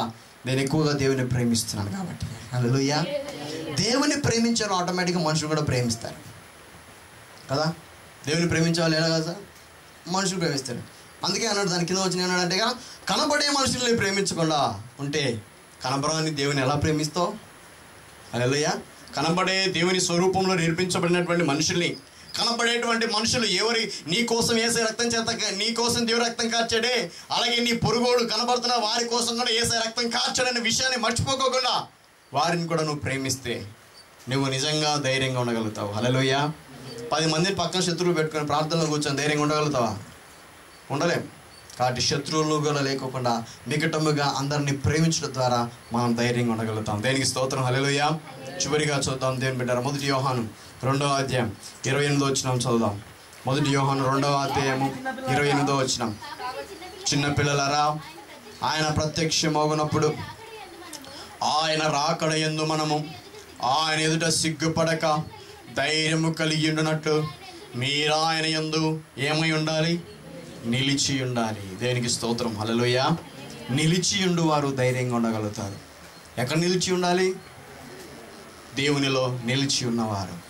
ఈరోజు పొందుకున్న విశ్వాసం, ఈ రోజును పొందుకున్న నీ ఆత్మీయ జీవితం, ఈ రోజును పొందుకున్న నీ రక్షణని అంతము వరకు కాపాడుకొని పడుతూ దేవునిలో స్థిరంగా నిలిచి ఉన్నట్లయితే, నా యందు మీరును మీ యందు నా మాట నిలిచి ఉన్నట్లయితే, మీరు నన్ను ఏది అడిగినా కూడా దేవుడు మనకు అనుగ్రహిస్తాడు. దేవుని ఎదుట ధైర్యంగా ఉండాలంటే కదా. అందుకే దేవుని వాక్యంలో ఒక మాట ఉంది, కాబట్టి ఇప్పుడు క్రీస్తు యేసునందున్న వారికి ఏ శిక్ష విధి లేదు. అంటే ఇప్పుడు క్రీస్తు యేసున్న వారికి, ప్రభా ఒకప్పుడు ఉన్నానైనా నేను అనేవారు కాదు. ప్రభా ఒకప్పుడు నేను స్టడీస్లో అక్కడ అన్నమల యూనివర్సిటీలో చదువుతున్నప్పుడు I am very perfect, I am very powerful, ఇప్పుడు పవర్లెస్ అనేదాన్ని కాదు. హల్లెలూయా. ఇదిగో పలానా ఇప్పుడు పెళ్ళైన తర్వాతనే పవర్ తగ్గిపోయింది, కానీ ఇప్పుడే ఉద్యోగం వచ్చిన తర్వాత పవర్ తగ్గిపోయింది, కానీ ఇప్పుడే కొంచెం ఎనకన్నాను, కానీ అక్కడ యూనివర్సిటీలో ఉన్నప్పుడు ఐ ఆమ్ వెరీ పవర్ఫుల్ అనేదానికి లేదు. కానీ దేవుడు అన్నాడు అప్పుడు కాదు నాయనా, కాబట్టి అప్పుడు ప్రభునందున్న వారికి, ఇప్పుడు ప్రభునందున్న వారికి ఏ శిక్ష విధి లేదు. అది ఏ కాలంలో అయినా సరే ఇప్పుడు ప్రభునందున్న వారికి ఏ శిక్ష విధి లేదు. అంటే ఎప్పటికీ ప్రభునందు నిలిచిన వారికి ధైర్యంగా నిలుచుకుంటారు. హల్లెలూయా, హల్లెలూయా. 6 విషయాలు నేర్చుకున్నాం ఈరోజు. ఎవరు ధైర్యంగా ఉంటాం చెప్పండి? పాపము లేని వారు ధైర్యంగా ఉండగలుగుతారు. రెండోదిగా భయభక్తులు కలిగిన వారు బహుధైర్యం కలిగి ఉంటారు. మూడవదిగా ప్రార్థించేవారు బాగా ధైర్యంగా ఉండగలుగుతారు. నాలుగవదిగా వాక్యాన్ని ధ్యానించి వాక్య ప్రకారంగా జీవించి దాన్ని నమ్మినట్లయితే మనం ధైర్యంగా ఉండగలుగుతాం. దేవుణ్ణి అధికముగా మనం ఎంతైతే ప్రేమిస్తామో మనము ధైర్యంగా ఉండగలుగుతాం. అనగా దేవుణ్ణి, ఇతరులని, లోకం, స్నేహితులని, మన తోటి పరుగు వాళ్ళని మనం ప్రేమిస్తే మనం ధైర్యంగా ఉండగలుగుతాం. చివరిగా దేవుని యందు నిలిచి ఉన్నవాడు. హల్లెలూయా.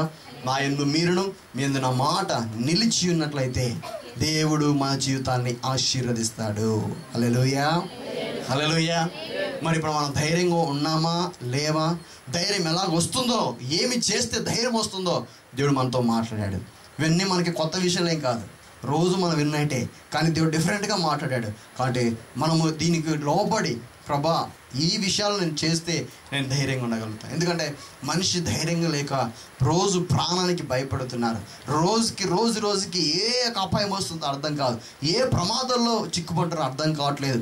ఈ యొక్క భయంకరమైన దినాలలో మనం దేవునికి ఈ యొక్క వాక్యాన్ని పాపం లేకోకుండా ప్రార్థన చేస్తూ, వాక్యాన్ని చదువుతూ, దేవుని ప్రేమిస్తూ, ఈ లోకస్తులందరినీ ప్రేమిస్తూ ఈ లోకంలో దేవుని నిలిచినట్లయితే ఎన్ని ప్రమాదాలు ఎదురైనా సరే మనం వాటన్ని ఎదుట ధైర్యంగా ఉండగలుగుతాం. హల్లెలూయా, హల్లెలూయా. చూడండి దేవుని బిడ్డలారా, ఒక చిన్న పిల్లవాడు ఏం చేస్తున్నాడంటే ట్రైన్లో వెళ్తున్నాడు. అయితే మొత్తం అందరూ ట్రైన్లో వెళ్తున్నాడు. అయితే ఒక చిన్న పిల్లవాడు కూడా ఉన్నాడు. అయితే ఏం చేస్తున్నాడంటే మా అజయ్ లాంటి ఏం చేస్తున్నాడంటే అక్కడికి ఇక్కడికి తిరుగుతూ ఉన్నాడు. ఆడికి ఇడికి తిరుగుతూ ఉంటే కదా.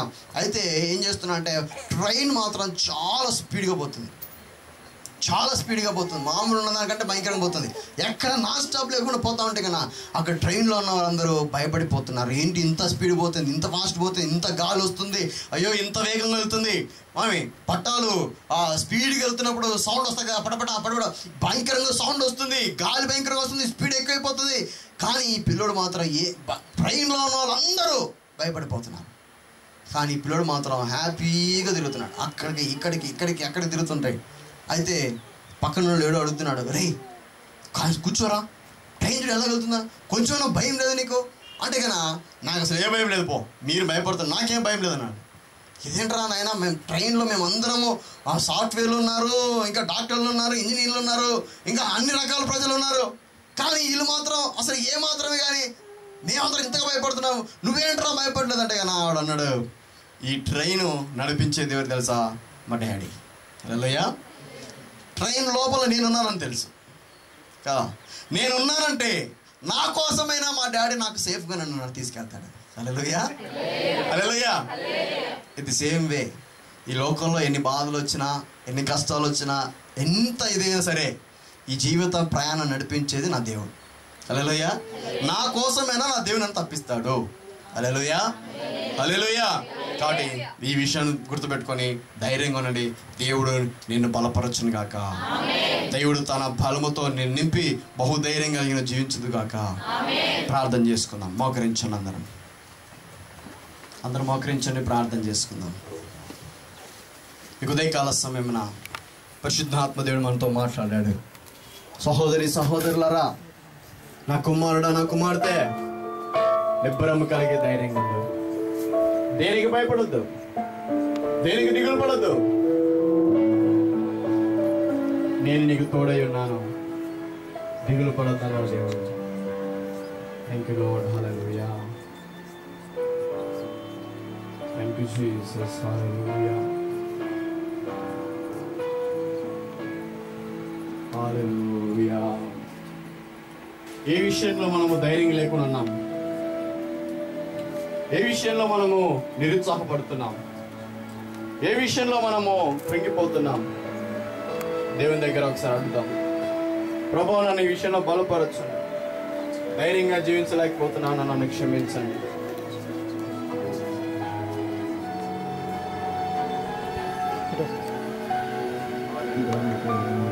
నాయనా ప్రభువా, ఈ యొక్క కార్యక్రమాన్ని చూస్తున్న బిడ్డలందరినీ మీరు దీవించండి, ఆశీర్వదించండి. వారి కుటుంబాలలో నెమ్మదిని, శాంతి, సమాధానమని, రక్షణని వారికి దయచేయమని ప్రార్థిస్తున్నాను. నిన్న వాక్యం అందరి జీవితంలో అంతగా ఫలింపచేయమని ప్రార్థిస్తూ యేసు నామములో ప్రార్థిస్తున్నాను తండ్రి.